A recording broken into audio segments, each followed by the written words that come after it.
He titulado este mensaje, no tires la toalla. Di conmigo, no tires la toalla.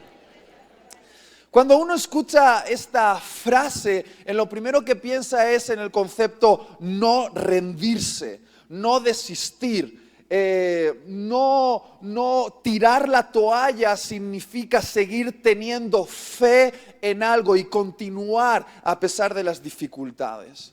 Ahora, yo me he dado cuenta de que la iglesia mexicana es una iglesia llena de fe. Como español he sido muy desafiado por la fe de la iglesia mexicana.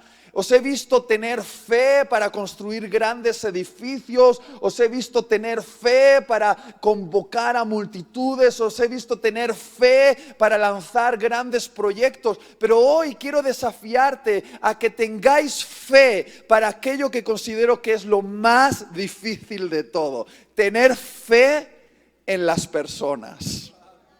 No hay nada más difícil que tener fe en las personas. Yo antes de ser predicador he sido ingeniero informático. Estaba de alguna forma enfocado en trabajar en máquinas, en la programación de las máquinas, pero terminé siendo predicador y pastor juvenil. Y te voy a ser honesto, a veces echo de menos trabajar con máquinas, porque trabajar con personas es muy complicado. Una máquina la programas, le das unas órdenes y funciona como debe funcionar. Pero trabajar con personas es complicado. ¿Cuántos saben esto? Y muchas veces he querido tirar la toalla. Recuerdo una ocasión donde yo estaba viviendo un conflicto profundo con gente en la comunidad. Me habían hecho daño, realmente había sido herido en mi orgullo y tenía una ofensa anidada en mi corazón. Y me fui a ver a un consejero pastoral. Ahora te recomiendo que tengas encuentros con consejeros que te digan no lo que quieres escuchar, sino aquello que necesitas escuchar. Y recuerdo esa escena de la siguiente manera. Yo estaba delante del consejero en su habitación pastoral y estaba bien amargado, porque la amargura está muy ligada con el orgullo herido y con las ofensas retenidas. Y yo estaba ahí contándole lo que me había pasado como una víctima, diciendo: mira lo que me han hecho. ¡Ah! ¡Pobre de mí! Mira lo que me han hecho. ¿Cómo me han agredido? No puede ser. ¡Pobre de mí! Cuando queremos ser dramáticos, podemos ser dramáticos, ¿verdad? Y yo recuerdo que el consejero me miró con ojos que me atravesaban el alma y me hizo una pregunta que cambió todo. Me dijo: para. Detente ahí. Itiel, ¿qué crees que Jesús te está enseñando con esta situación? ¿Qué crees que Jesús te está enseñando con esta situación? Y no quiero mentir, pero quiero ser honesto contigo con lo que pasó en ese momento. Recuerdo que cuando Él me detuvo en mi victimismo y me hizo esa pregunta, yo cerré mis ojos y de repente percibí la presencia de Dios entrando en la habitación. Esos momentos cuando sientes la densidad de la presencia de Dios y casi la sientes sobre tu piel. Los pelos de mis brazos se erizaron y yo sentía la presencia de Dios sobre mí, y al cerrar los ojos tuve una visión. Fue una imagen, una imaginación en mi mente dada por el Espíritu Santo. ¿Y sabes lo que vi? Vi esto.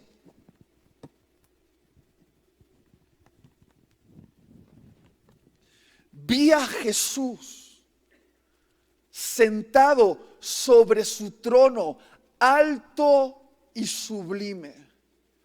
¿Has visto alguna vez algo hermoso?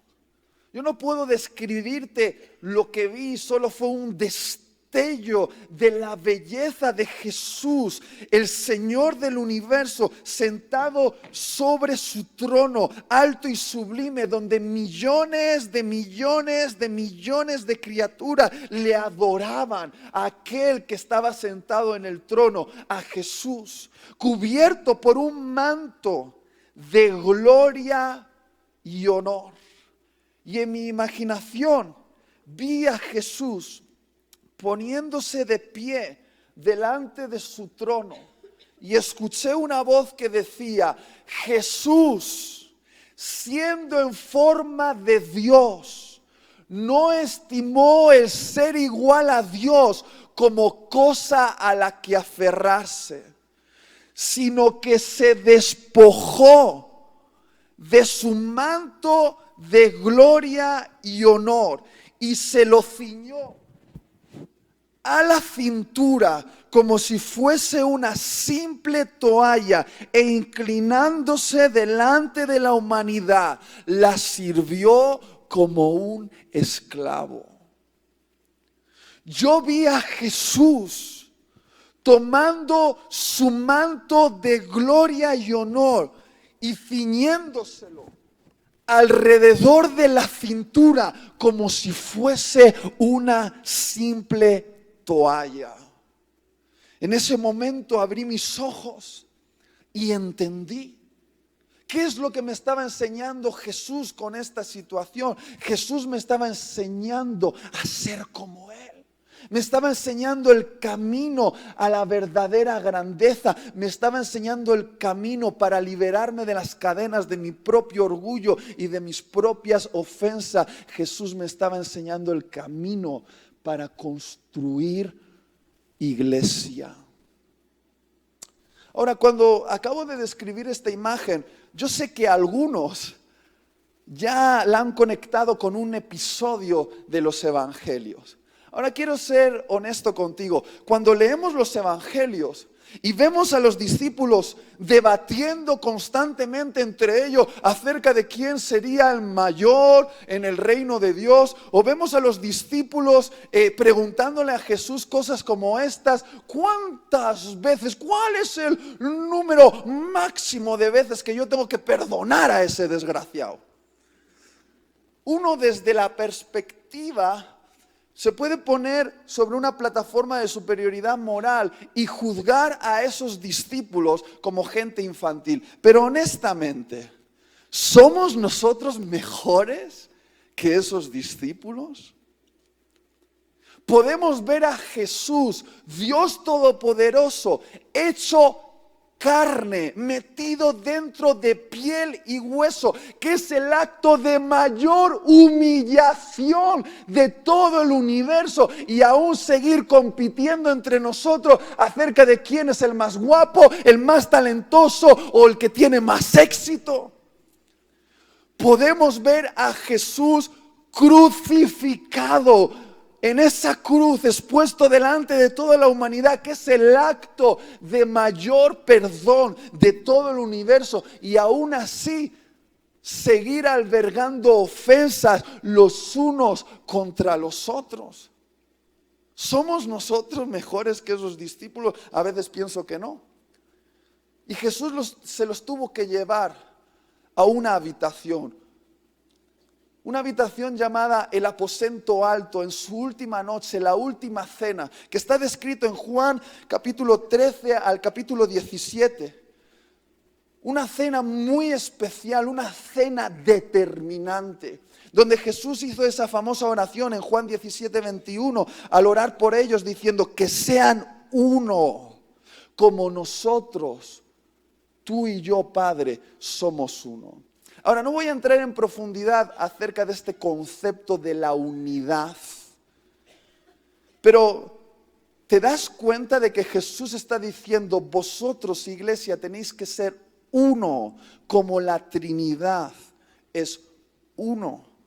¿Has pensado alguna vez en la manera que el Padre honra al Hijo, el Hijo honra al Espíritu, el Espíritu honra al Padre? ¿Has visto cómo la Trinidad danza dándose honor el uno al otro en un baile perfecto, coordinado? porque ese es el estándar de unidad al cual Dios nos está llamando entre nosotros. Ahora bien, en lo que sí quiero profundizar es en el acto, en el preludio de esa oración, en el acontecimiento que puso la plataforma para que Jesús hiciese esa oración. Porque Jesús sabía algo, Jesús sabía que en unas horas iba a partir a la presencia del Padre, y Jesús sabía que esos orgullosos discípulos, esos rencorosos discípulos, si Él se marchaba y no les dejaba una clave, una llave, una estrategia para mantener el equipo unido, ese movimiento se podía desmembrar en unas pocas horas.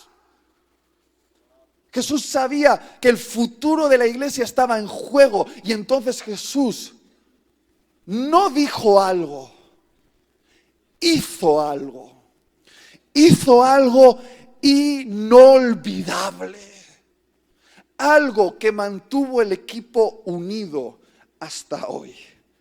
Y quiero que lo leamos juntos. Está en Juan capítulo 13, a partir del versículo 1.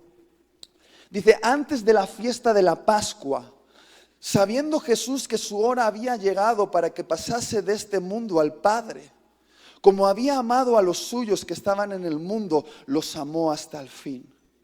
Y cuando cenaban, como el diablo ya había puesto en el corazón de Judas Iscariote, hijo de Simón, que le entregase, sabiendo Jesús que el Padre le había dado todas las cosas en las manos, y que había salido de Dios y que a Dios iba, se levantó de la cena y se quitó su manto, y tomando una toalla se la ciñó. Luego puso agua en un lebrillo y comenzó a lavar los pies de los discípulos y a enjuagarlos con la toalla con que estaba ceñido. Entonces vino a Simón Pedro, y Pedro le dijo: Señor, ¿tú me lavas los pies a mí? Respondió Jesús y le dijo: lo que yo hago, tú no lo comprendes ahora, mas lo entenderás después. Pedro le dijo: no me lavarás los pies jamás. Jesús le respondió: si no te lavare, presta atención, no tendrás parte conmigo. Le dijo Simón Pedro: Señor, entonces no solo mis pies, sino también las manos y la cabeza. Jesús le dijo: el que está lavado no necesita sino lavarse los pies, pues está todo limpio. Y vosotros limpios estáis, aunque no todos. Porque sabía quién le iba a entregar, por eso dijo: no estáis limpios todos. Así que después que les hubo lavado los pies, tomó su manto, volvió a la mesa y les dijo: ¿sabéis lo que os he hecho? Vosotros me llamáis maestro y señor, y decís bien, porque lo soy. Pues si yo, el Señor y el Maestro, he lavado vuestros pies, vosotros también debéis lavaros los pies los unos a los otros. Queridos hermanos, yo confío muchísimo en la instrucción bíblica que habéis recibido, pero permitidme explicaros este texto como si no entendieseis de qué está hablando. En la época de Jesús, los caminos no estaban asfaltados, generalmente eran caminos de tierra. Y la gente no vestía calzado cerrado como el que nosotros llevamos, ellos vestían sandalias. Bajo el calor de Israel, el sudor, el polvo, todo era una mezcla para que finalmente, después de caminar durante el día, tus pies terminasen mugrosos, sucios y polvorientos. Y cuando alguien entraba a una casa y se reunía alrededor de la mesa, esas mesas no eran altas porque la gente no se sentaba en sillas, sino que se sentaban en una mesa baja sobre unos cojines, y al sentarse literalmente los pies quedaban expuestos los unos delante de los otros. Por eso, como un acto de higiene personal y como un acto de respeto hacia los demás, generalmente en la entrada de la casa había un barreño de agua para que la gente lavase sus pies, para después entrar a la mesa y poder tener comunión de forma respetuosa con los demás. Ahora bien, en las casas de la gente rica, que en aquella época la había, también estos ricos tenían esclavos.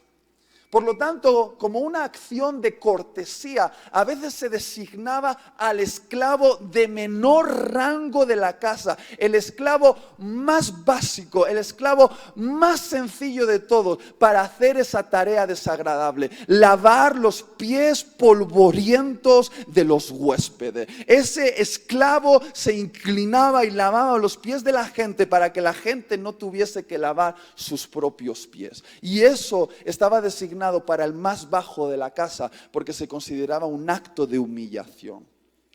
Ahora, queridos hermanos, en ese aposento donde Jesús y sus discípulos estaban cenando, había un grupo de personas sentados a la mesa con los pies sucios. Sin embargo, no había ningún esclavo para lavar los pies de los comensales. Lo que sí había era un barreño, sí había una toalla, sí había agua, pero ninguno de los discípulos se ofreció para hacer esa tarea de esclavos. Hasta que de repente ocurrió algo conmocionante, algo escandaloso. ¿Alguna vez has estado en una situación tensa, una situación que casi te causa lo que yo llamo vergüenza ajena? Ves que alguien está haciendo algo que no debería hacerse, que está fuera de lugar, que está moviendo las cosas, que casi es un impacto mental, y tú no quieres ni mirar, quieres hacer como que no está ocurriendo porque es escandaloso.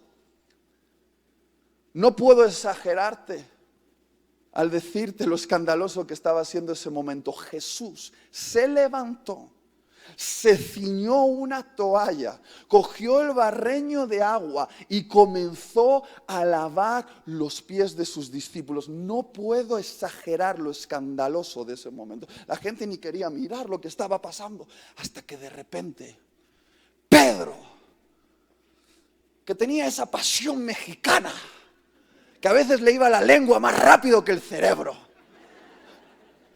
le dijo: Jesús, ¿tú a mí lavarme los pies? Jamás me vas a lavar los pies. No, eso no puedo concebirlo.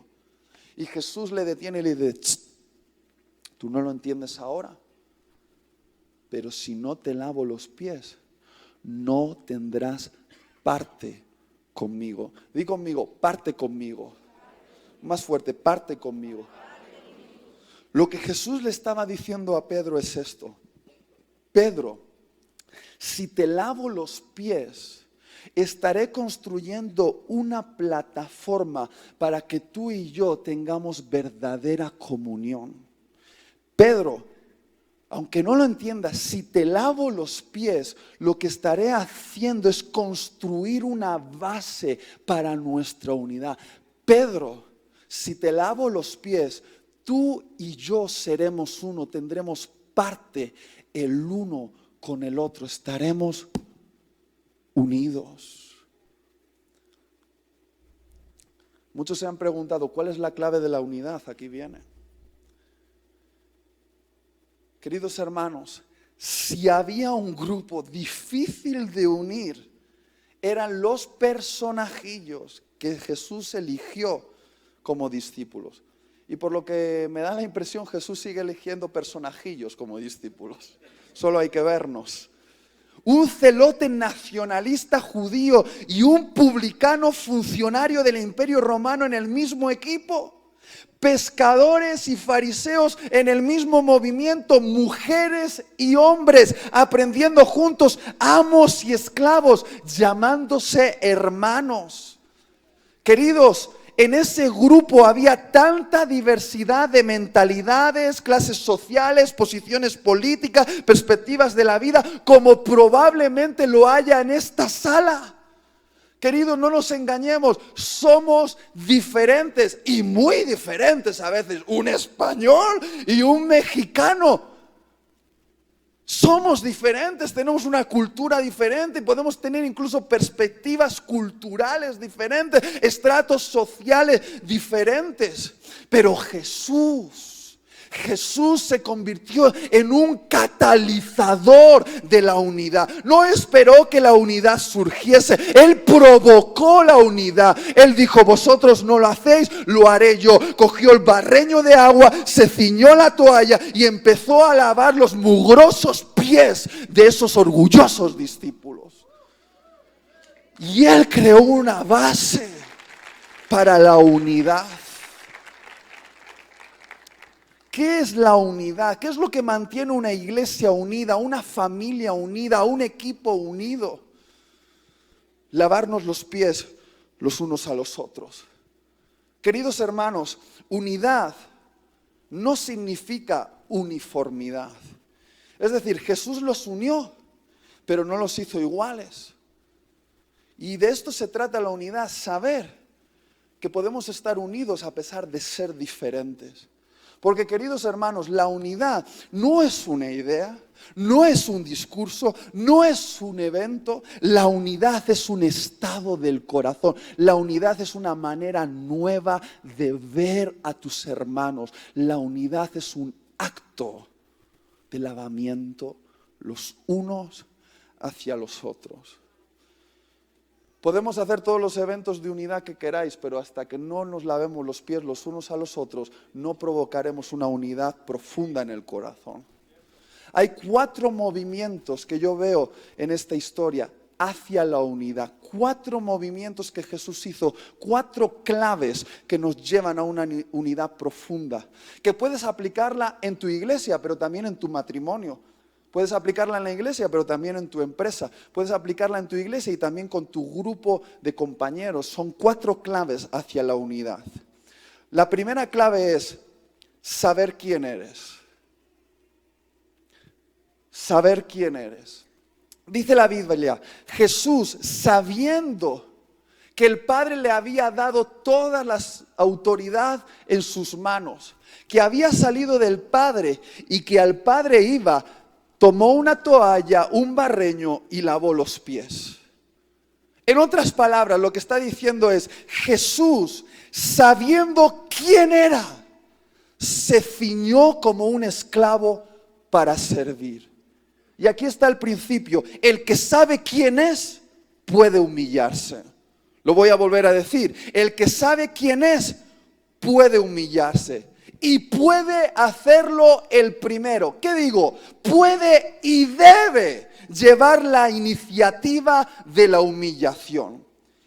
En esa sala, el único que sabía quién era realmente era Jesús. Jesús sabía que Él era el rey del universo, pero no tuvo problema de ceñirse como si fuese el esclavo más bajo de la casa. Jesús sabía que el Padre le había dado toda la autoridad del cielo y de la tierra en sus manos, y con esas mismas manos se dispuso a limpiar los pies mugrosos de sus orgullosos discípulos. Jesús sabía que era el mayor entre toda la creación, y aún así se hizo el menor en esa sala. ¿Por qué? Porque el quien está seguro de quién es no tiene necesidad de demostrar nada.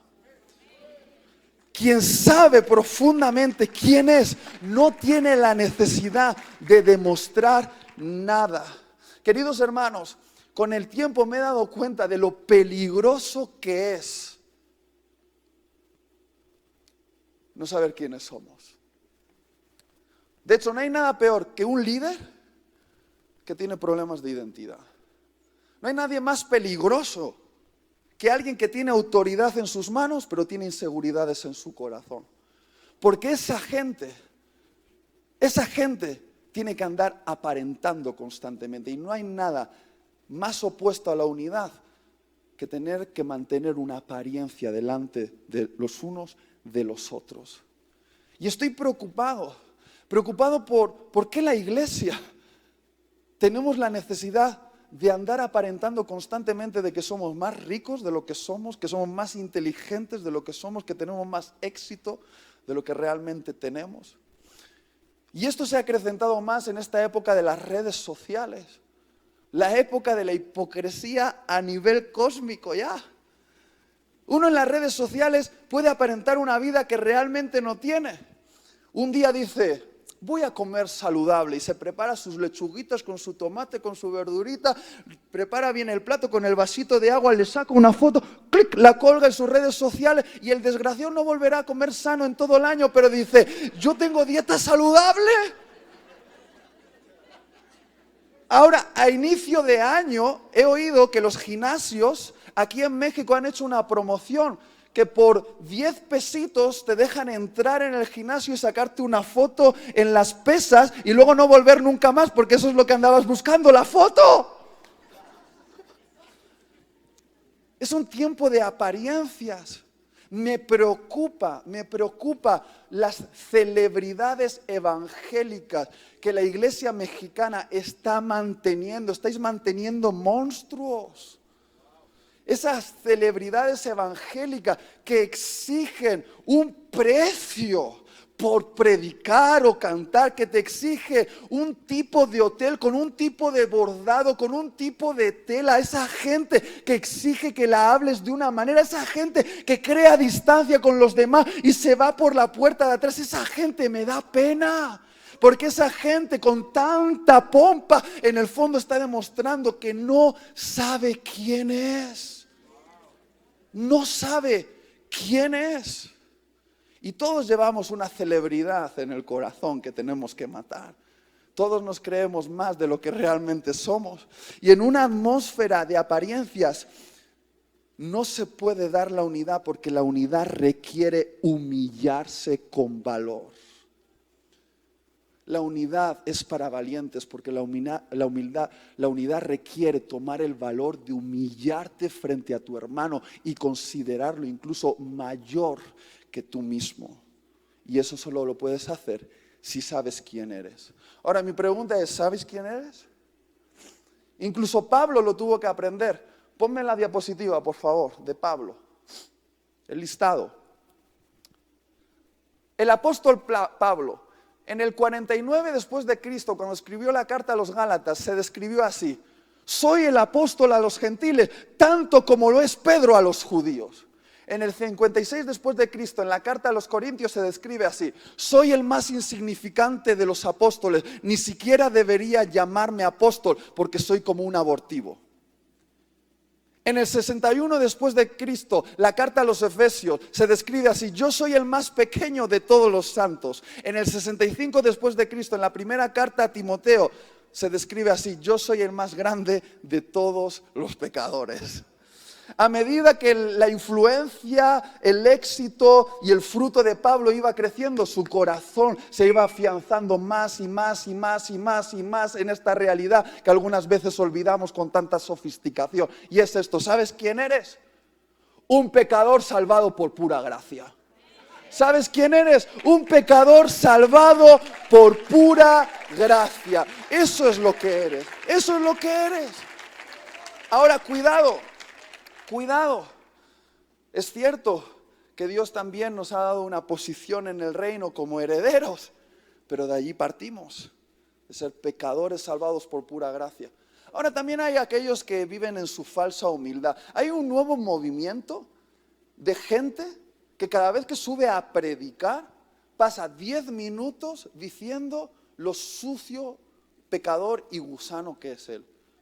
¡Ay, soy un gusano! Lo más vil del universo. No tengo nada para dar. Aquí estoy como una vil rata. Yo lo he visto, pastor, lo he visto. Y yo te voy a decir a alguien que necesita 10 minutos insultándose a sí mismo, es que en el fondo no está convencido de lo que es. Porque si no vienes bien humilladito de casa, necesitas 10 minutos para humillarte. Eso se llama falsa humildad. Eso se llama aparentar humildad. Eso se llama tener orgullo del humilde que eres. C.S. Lewis definió la humildad como esto: la humildad no es pensar menos de ti mismo, la humildad es pensar menos en ti mismo. ¿Entendéis? Primer movimiento, saber quién eres. Segundo movimiento, inclinarse frente a los otros. Dice que Jesús se ciñó la toalla, tomó el barreño y se inclinó delante de sus discípulos para lavar los pies. Ahora, queridos hermanos, lo que puede impedirnos inclinarnos frente a nuestros hermanos no es tanto una rodilla hinchada como es un orgullo hinchado. No hay nada peor para la unidad que el orgullo. El apóstol Pablo tuvo que confrontar muchas veces a la iglesia con este gran mal llamado el orgullo. De hecho, había una gran iglesia, una iglesia impresionante, la iglesia de Corinto. ¿Tú querías una iglesia espectacular? Vete a Corinto. ¿Dónde estaban los mejores predicadores? Vete a Corinto. ¿Dónde estaban los dones del Espíritu manifestándose con poder? Vete a Corinto. ¿Dónde estaba el avivamiento? Vete a Corinto. Probablemente Corinto era muy parecido a esta iglesia aquí en Delicias, la iglesia top, lo mejor de lo mejor, la iglesia referente en la zona. Pero ¿sabéis lo que andaban haciendo los hermanitos en Corinto? Mordiéndose los unos a los otros. De hecho, parece ser que había una competencia en Corinto a ver quién era más espiritual que el otro. Y había como facciones en la comunidad. Había algunos que decían, pues yo soy de Cefas. Y otro decía, pues yo soy de Apolos. Y otro decía, pues yo soy más del fundador, yo soy de Pablo. Y había otros que ya eran los espirituales, pues yo ni de Cefas, ni de Apolo, ni de Pablo, yo soy de Cristo Jesús. Y andaban compitiendo a ver de quién era, y dividiéndose, no, es que tiempos mejores, o por aquí, o por allá, no sé qué. Y Pablo les confronta y les dice, no os envanezcáis, no os enorgullezcáis los unos sobre los otros. Ahora, lo curioso de esa frase es la palabra que Pablo utiliza. Casi es un chiste. Porque yo no soy un experto en griego, pero al estudiar este texto me llevé una sorpresa. Cuando Pablo habla a los corintios acerca de su orgullo, usa una palabra no común. Usa esta palabra, pisio. Ahora, ¿qué quiere decir la palabra pisio? Pisio en griego era la palabra que los médicos usaban para identificar o nombrar los órganos en el cuerpo que se habían infectado y que se habían hinchado a causa de la infección. Literalmente, pisio quiere decir estar inflado, estar sobredimensionado, estar dilatado más allá del tamaño saludable.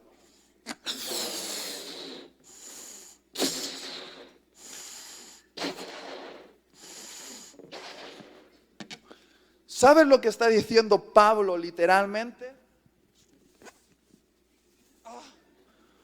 Que nuestro orgullo en el cuerpo de Cristo es como un órgano infectado. El cuerpo de Cristo está formado por diferentes miembros. Ahora, ¿qué es más importante, los ojos o los pies? ¿Qué es más importante, la lengua o el hígado? Muchas veces ciertas partes del cuerpo, muy centradas en sí mismos, se piensan que ellos son los fundamentales, pero te voy a decir una cosa, lo más aparente en el cuerpo, sin aquello que está oculto, no funcionaría. Y resulta que nuestro orgullo, esa sensación de que somos el centro del cuerpo, es considerado por Dios como una infección en el cuerpo de Cristo que hace que las cosas no funcionen bien. Ahora, queridos hermanos, ¿de qué está inflado un órgano que se hincha? De aire, de nada. El orgullo no siente placer en tener dinero, belleza o éxito.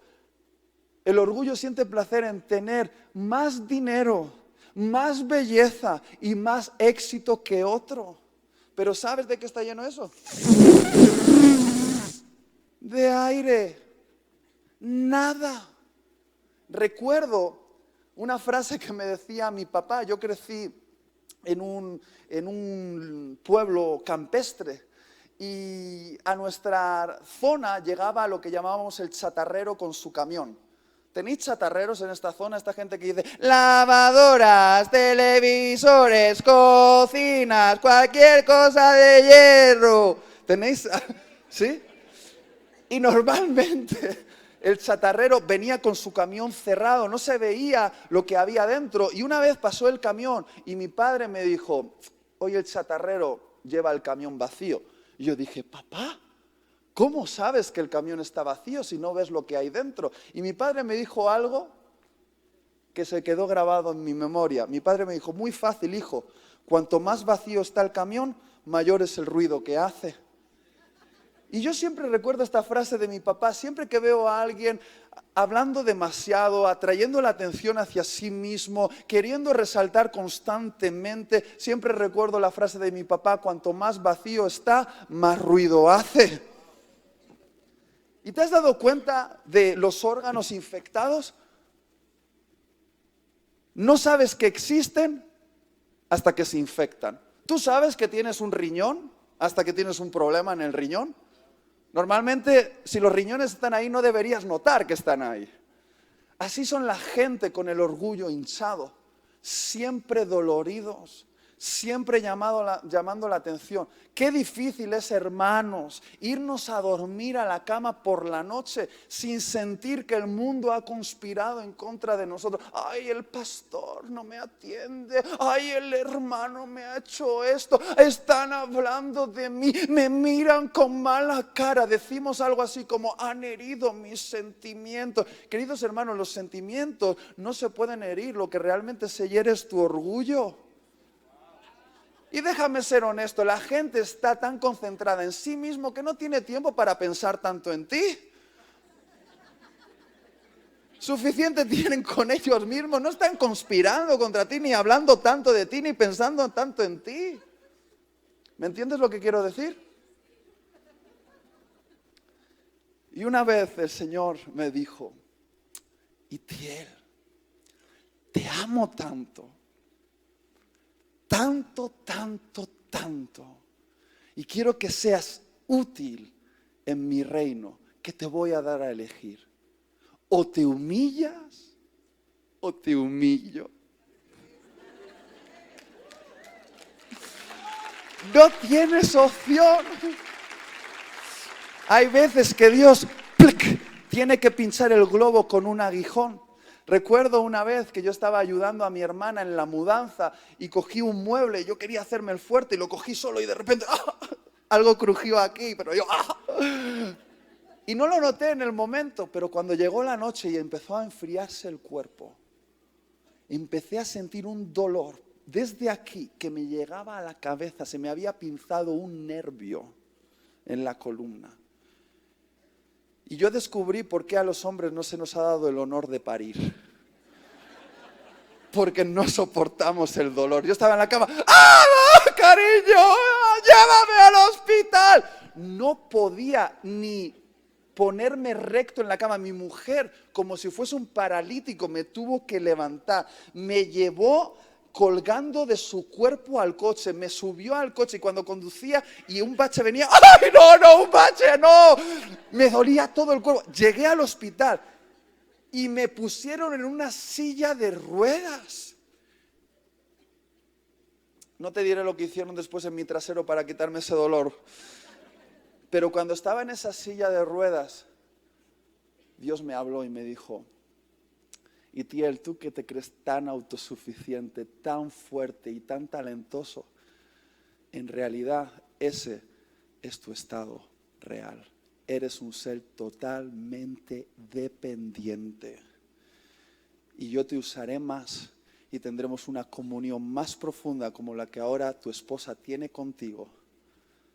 Cuando sientas y sepas que eres totalmente dependiente a mí. Es así. ¿Alguien me ayuda al piano, por favor? Voy a terminar. El primer movimiento es saber quién eres. El segundo movimiento es inclinarte frente a tus hermanos. El tercer movimiento es ver correctamente la suciedad de otros. Y por favor, me gustaría que me prestes atención porque aquí viene lo más importante de todo el mensaje. Dice en la Biblia que cuando Jesús se acercó a Pedro para lavarle los pies y se inclinó delante de él, él vio sus pies sucios. Y Pedro le dijo, no me laves los pies. Y Jesús le dijo, si no te lavo, no tendrás parte conmigo. Entonces Pedro le dice, entonces no solo los pies, sino de la cabeza a los pies, incluyendo las manos, lávame completo. Y Jesús le dice algo muy interesante. Jesús le dice, no, Pedro, no hace falta. Tú ya estás limpio. Solo necesitas que te lave los pies. Lo que le estaba diciendo Jesús a Pedro era algo muy interesante. Le estaba diciendo, tus pies están sucios por el polvo del camino, por los errores del camino, por los fracasos del camino, pero eres una persona limpia. Jesús estaba haciendo una diferencia entre tener los pies sucios y ser un corazón sucio. Jesús le estaba diciendo, al ver sus pies sucios, que esa suciedad no es lo que define quiénes somos. Nosotros estamos limpios. ¿Qué significa tener los pies sucios? Los pies sucios significa los errores que cometemos en el diario caminar. Esa mugre que se queda incrustada entre los dedos de nuestros pies, de las malas palabras, las malas acciones, los malos pensamientos. ¿Cuántos de los que están aquí, en lo que llevamos solo de mañana, ya han cometido un error? Yo lo he cometido. Me he ensuciado los pies, he dicho algo que no debía decir, he pensado de una manera que no debía pensar, he hecho un acto que no debía hacer. ¿Y qué diferente somos nosotros a Jesús? De repente vemos los pies sucios de un hermano y en vez de entender que son los pies sucios por el andar diario del camino, lo que hacemos es emitir un juicio contra su corazón y decir, él es un sucio, él es un impuro. En vez de ver los pies sucios y entender que son los errores del momento, del caminar diario, de los acontecimientos cotidianos, emitimos un juicio contra nuestros hermanos, vemos sus pies sucios y decimos, si tiene los pies sucios es que su corazón es impuro, es sucio y es mugroso. Y te voy a decir una cosa, es más fácil emitir un juicio contra un hermano que disponerse a lavarle los pies. ¿Qué significa lavar los pies a tu hermano? A veces es interceder por él y presentarte delante de él y decirle, querido hermano, tienes los pies sucios, ¿me dejas que te ayude a limpiarlos? Yo recuerdo hace un tiempo atrás que yo cometí un error en las redes sociales. Y cuando uno comete un error en las redes sociales, eso es un boom.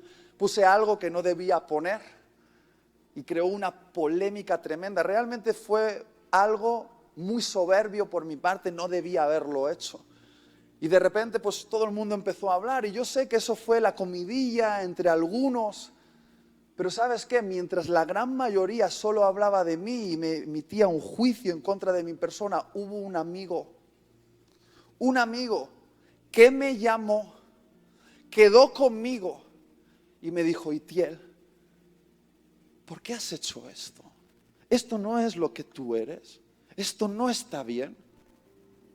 Te has ensuciado los pies, pero tu corazón no está sucio. ¿Por qué has hecho esto?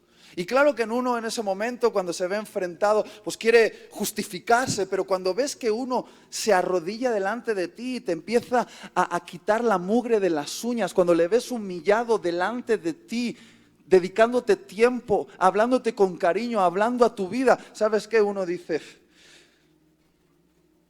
todas mis barreras se han caído ya. Y te haces vulnerable y recibes el consejo cuando hay un hermano que se inclina delante de ti para lavar tus pies sucios. Pero qué fácil es, ver a la hermanita o el hermanito comportándose mal, en un momento determinado tener una mala acción, ver sus pies sucios y decir, es que es una sucia, es que es un sucio. Emitir juicio es más fácil que inclinarte para lavar los pies. ¿Tiene sentido lo que estoy diciendo? Pero no hay unidad en una comunidad si nos dedicamos a emitir juicios. Solo hay unidad si nos dedicamos a lavar los pies sucios los unos de los otros. Porque, queridos hermanos, estamos limpios. Quizá no todos, pero hemos sido lavados por la sangre de Jesús. Es cierto, cometemos errores, pero eso no define quiénes somos. Y tenemos que ver a las personas con los mismos ojos que Jesús las ve. Si no aprendes a tener los mismos ojos de Jesús, si no ves la suciedad de tu hermano con compasión, entonces no sirves para el reino de Dios. ¿Tiene sentido lo que estoy diciendo? Y termino. Hay que saber, primer movimiento, hay que saber quién eres. Segundo movimiento, hay que inclinarse frente a tus hermanos. Tercer movimiento, tienes que ver correctamente la suciedad de otros. Y el último y el cuarto movimiento es, debes verter gracia. Ahora, Jorge no sabía que le iba a pedir esto, pero Jorge, me gustaría hacer algo contigo. ¿Puedes venir? Seguramente no te has cortado las uñas, pero no pasa nada.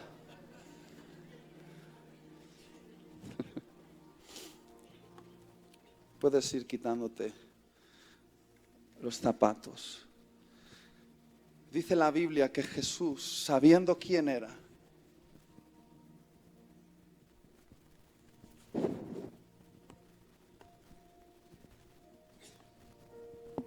se ciñó la toalla del servicio. Tomó, quítate los calcetines también. Tomó un lebrillo, un barreño lleno de agua y se inclinó delante de sus discípulos y vio sus pies sucios. Y entonces empezó, aguántame ahí, a verter gracia. El agua en la Biblia representa la gracia que limpia. Ahora, ¿has pensado bien en esta escena?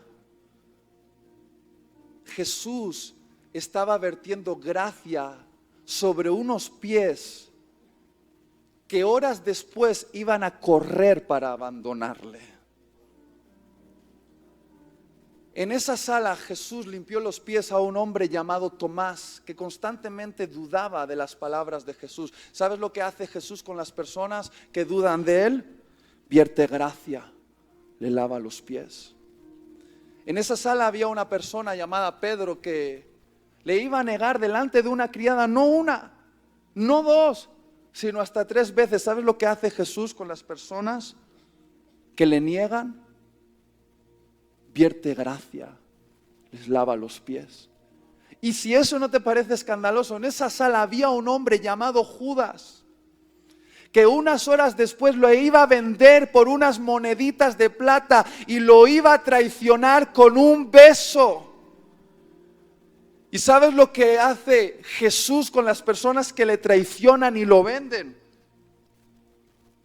Vierte gracia, les lava los pies y los deja ir. Jesús vertió gracia, lavó los pies de discípulos que después iban a correr para abandonarle. ¿Qué estaba haciendo Jesús? Jesús les estaba diciendo, yo sé lo que vas a hacer, sé que me vas a fallar, pero yo antes de que me falles ya he decidido perdonarte. ¿Sabes, Jorge? Yo quiero tener unidad contigo, pero no me engaño. Yo sé que me vas a fallar, porque eres humano, pero yo ya he tomado una decisión.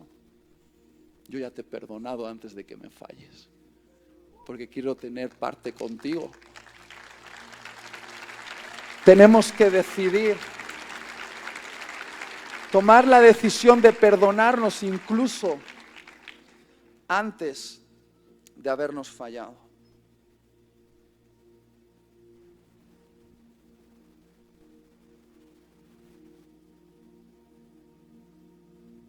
Tienes unos pies preciosos. Quiero terminar con esta imagen. Cuando preparaba este mensaje, un amigo mío que estudió en el Seminario Teológico de Dallas, un teólogo, donde se forman los teólogos, me dijo: Itiel, tengo que enseñarte esta imagen, la imagen que está en la entrada del seminario. ¿Lo puedes ver? Es la imagen de Jesús lavando los pies de Pedro. Ahora hay un detalle que pasa inadvertido. El escultor hizo algo. El escultor hizo que el rostro de Jesús estuviese oculto bajo su cabello. ¿Por qué? Porque si quieres ver el rostro de Jesús, no tienes remedio, más remedio que inclinarte como Él y mirar por debajo. Y sabes que si quieres ver el rostro de Jesús en tu vida cristiana, si quieres que Él ilumine su rostro sobre ti, no tienes más remedio que inclinarte como Él se inclinó y hacer lo que Él hizo por ti. ¿Por qué no deberías tirar la toalla por otros? Porque Jesús no tiró la toalla por ti.